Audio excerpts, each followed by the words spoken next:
ഏതൊരാൾക്കും വേദം മനസ്സിലാക്കി ഉയരാൻ സാധിക്കുമെന്ന് വളരെ സ്പഷ്ടമായിട്ടാണ് ഭവിഷ്യപുരാണം പറഞ്ഞത്. വേദാനധീത്യ വേദവും വാ വേദം വാപി യഥാക്രമം. 4 വേദങ്ങളും ആര് പഠിച്ചു?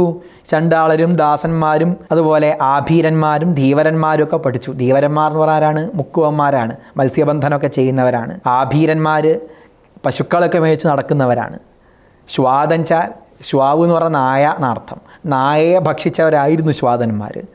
അവരും അതേ വേദങ്ങളൊക്കെ മനസ്സിലാക്കി ആ വൈദിക ജീവിതത്തിലേക്ക് വന്നു എന്ന് വളരെ കൃത്യമായിട്ട് പറയുകയാണ്. വേദാനധീത്യ 4 വേദങ്ങൾ പഠിച്ചു എന്നും പറയാം. വേദവും വാ 2 വേദങ്ങൾ പഠിച്ചു. വേദം വാപി യഥാക്രമം, അല്ലെങ്കിൽ ഏതെങ്കിലും ഒരു വേദം അതിൻ്റെ ഒരു ശാഖ മാത്രം. അഥവാ അധീത്യ വേദാംസ്തു ക്ഷത്രവൈശ്യസ്തു വാ നര ഗൗഡപൂർവാം കൃതാമേയുർജാതിം വാ ദക്ഷിണാത്യജാം. അങ്ങനെയുള്ളവരൊക്കെ, ഈ ആളുകളൊക്കെ ആരായി മാറി? ദിക്കിലൊക്കെ, ദക്ഷിണ ഭാഗത്തും പടിഞ്ഞാറൻ ഭാഗത്തുമൊക്കെ ഈ ശൂദ്രരൊക്കെ ആരായി മാറി? ബ്രാഹ്മണരായി മാറി. ഗൗഡബ്രാഹ്മണരൊക്കെ അങ്ങനെ വന്നതാണ് എന്നാണ് ഇവിടെ പറഞ്ഞത്.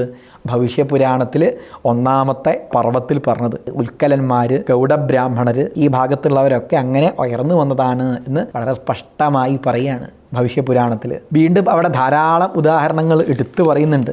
ഭവിഷ്യപുരാണത്തിലെ 44-ാം അധ്യായത്തിലും 42-ാമത്തെ അധ്യായത്തിലും ഒക്കെ കാണാം.